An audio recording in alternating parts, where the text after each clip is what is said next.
So what we've basically decided is that in order to understand the ethical issues of the Adelphia case, we really have to be concerned with asking two questions. Is the person inclined to develop reason? And is the person achieving happiness through developing their reason?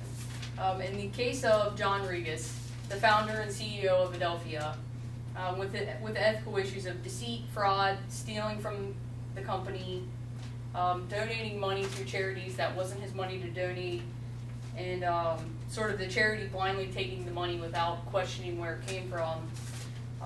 None of those actions are concerned with developing reason. So, by definition, his actions were unethical in the case.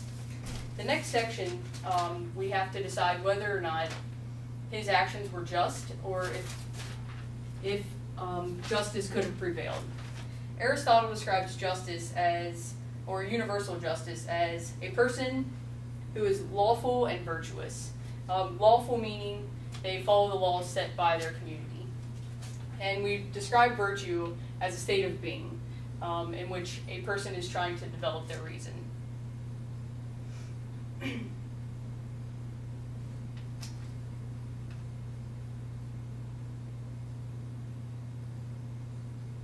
The Adelphia case, John Regas and the Regas family specifically, the entire thing was unjust. The entire case was unjust. John Regas didn't follow the laws set forth by our community. He stole money, he embezzled money from the company, and he certainly wasn't living virtuously or attempting to live virtuously in taking the money.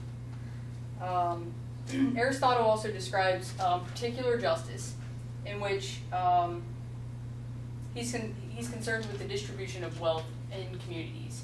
And Aristotle believes that people who are more virtuous should receive more money. John Regas stole or embezzled more than $3 billion from the Adelphia company and from the stockholders. He was not more virtuous than any of the other people who were actually investing in the company. And so, in the case of particular justice, he was again unjust. His actions were unjust. And he wasn't more deserving of the money. In order for justice to be restored in this case, Aristotle believes that the court should step in to ensure gains and losses of both parties are equal, and that's exactly what happened. The courts declared that all of the money that was embezzled had to be repaid, and fines had to be repaid, and John Regas was sentenced to prison, which I think you've just heard, also in the same prison with Bernie Madoff.